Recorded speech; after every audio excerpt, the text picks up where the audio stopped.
The Kingdom of Tondo, a powerful pre-colonial Filipino state. Long before Spanish colonization, the Kingdom of Tondo thrived as a powerful economic and political center in the Philippines.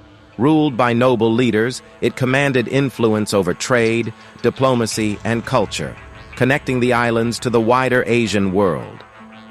In this episode, we uncover the history of Tondo, its rulers, society, and its role as a major player in pre-colonial Southeast Asia. Tondo was a thalassocracy, or a kingdom built on maritime trade, strategically located along the Pasig River. Its access to Manila Bay made it a key hub for commerce, diplomacy, and power struggles in the region. But what made Tondo so influential? How did it establish relations with foreign empires? And what led to its eventual decline?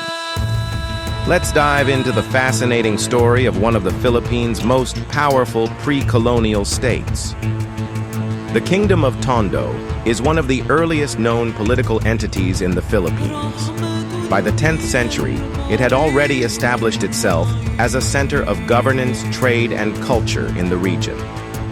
The earliest written record mentioning Tondo is the Laguna Copperplate Inscription, dated to 900 CE. This artifact describes a ruler named Jayadewa, who held power in a vast territory that included Tondo and nearby settlements.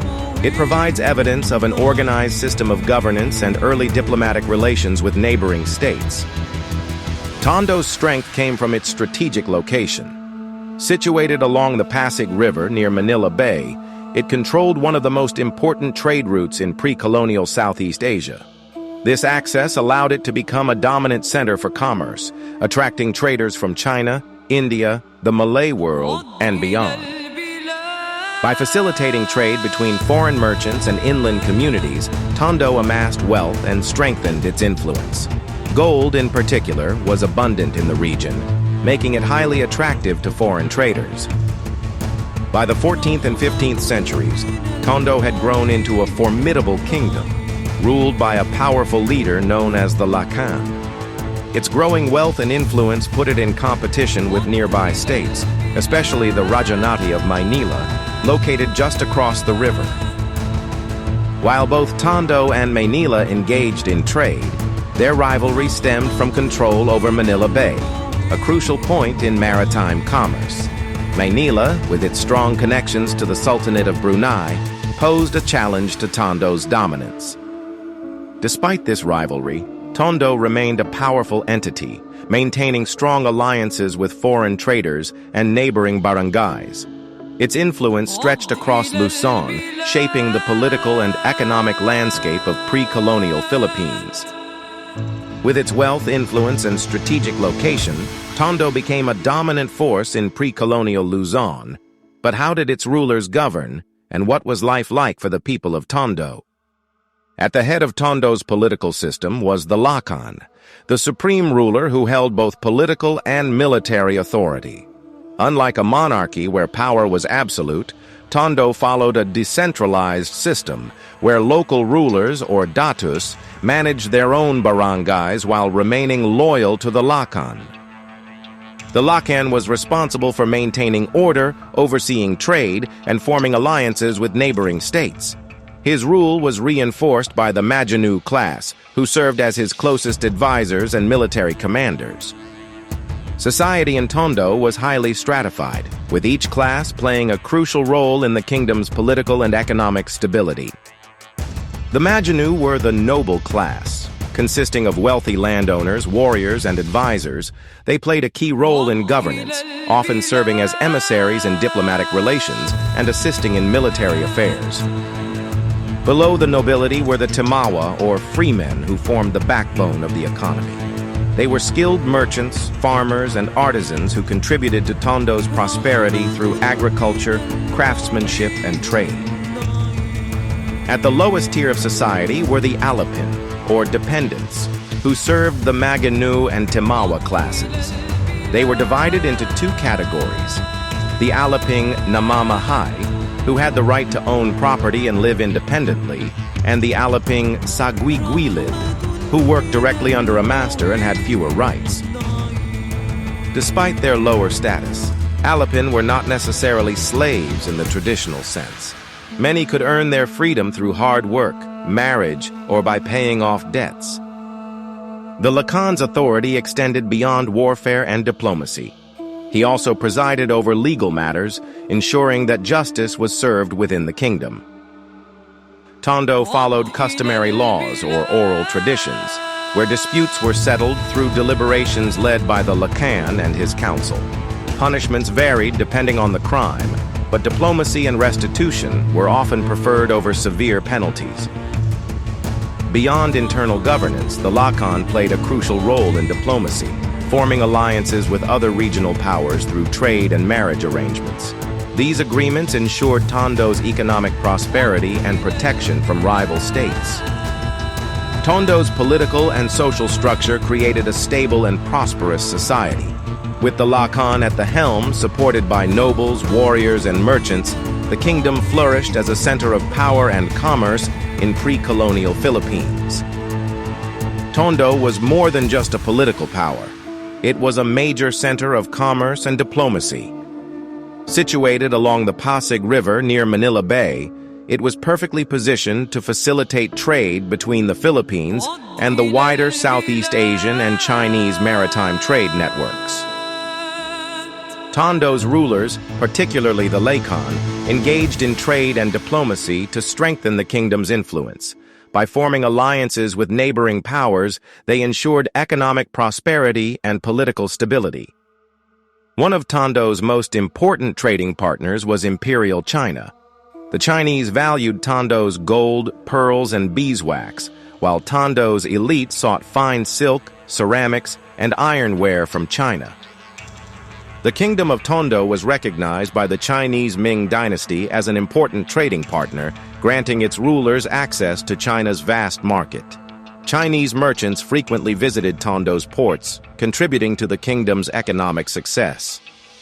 Tondo's interactions extended beyond China. Indian and Malay traders introduced spices, gold ornaments, and Hindu-Buddhist influences, shaping the cultural and political landscape of the kingdom. The influence of Indian and Malay culture can be seen in language, governance, and religious practices. Many Sanskrit loanwords entered the Filipino language, and Hindu-Buddhist traditions influenced local rituals and leadership systems. Tondo also maintained diplomatic ties with Brunei and the Majapahit Empire of Java. These relationships helped secure alliances, military support, and economic advantages. At times, these relationships were cooperative, but they also sparked rivalries. Brunei's growing influence in Manila led to conflicts between Tondo and the Rajanati of Manila, creating power struggles in the region. For centuries, Tondo thrived as a powerful trade hub, but its dominance was eventually challenged by foreign powers. As the Sultanate of Brunei gained influence in Manila and the Spanish began exploring the region, Tondo's role in regional trade would soon face new threats. Tondo's extensive trade networks and diplomatic relations positioned it as one of the most important kingdoms in pre-colonial Philippines. Its rulers maintained strong ties with China, India, and the Malay world, shaping the region's economy and culture for centuries. By the 16th century, Tondo's dominance was challenged by both local and foreign forces. The rise of the Sultanate of Brunei and the increasing influence of the Rajanate of Manila created intense competition for control over Manila Bay, the region's most important trade hub. Manila, with its strong ties to Brunei, introduced Islamic influence in the region, shifting the balance of power. This placed Tondo in direct opposition to Manila's rulers, leading to political and military struggles. In 1571, Spanish forces led by Miguel López de Legazpi arrived in Manila, seeking to establish colonial rule. The Spanish quickly recognized the strategic value of Manila Bay and set their sights on subduing both Tondo and Manila.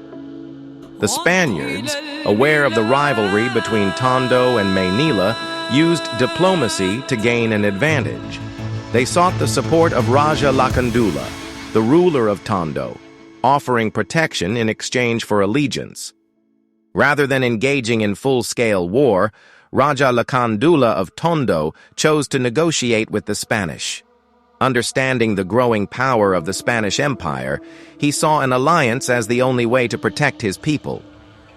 Despite Lakandula's efforts to secure fair treatment for his people, Spanish colonization eventually led to the loss of Tondo's autonomy. The once powerful kingdom was absorbed into the newly established Spanish-controlled Manila. Though Tondo's independence came to an end, its legacy as a powerful kingdom remains an important chapter in Philippine history. Its trade networks, political structure, and diplomatic relations shaped the early foundations of governance in the archipelago. The fall of Tondo marked the beginning of Spanish rule in the Philippines, forever changing the region's political and cultural landscape. Yet, the stories of Tondo's leaders and its people continue to inspire Filipinos today. Today, we explored the rise and fall of the Kingdom of Tondo, from its origins as a trading hub to its powerful rulers and eventual decline under Spanish rule. Its legacy, however, remains an important part of Filipino heritage. What aspect of Tondo's history interests you the most? Let us know in the comments. Don't forget to like, share, and subscribe for more Philippine history content.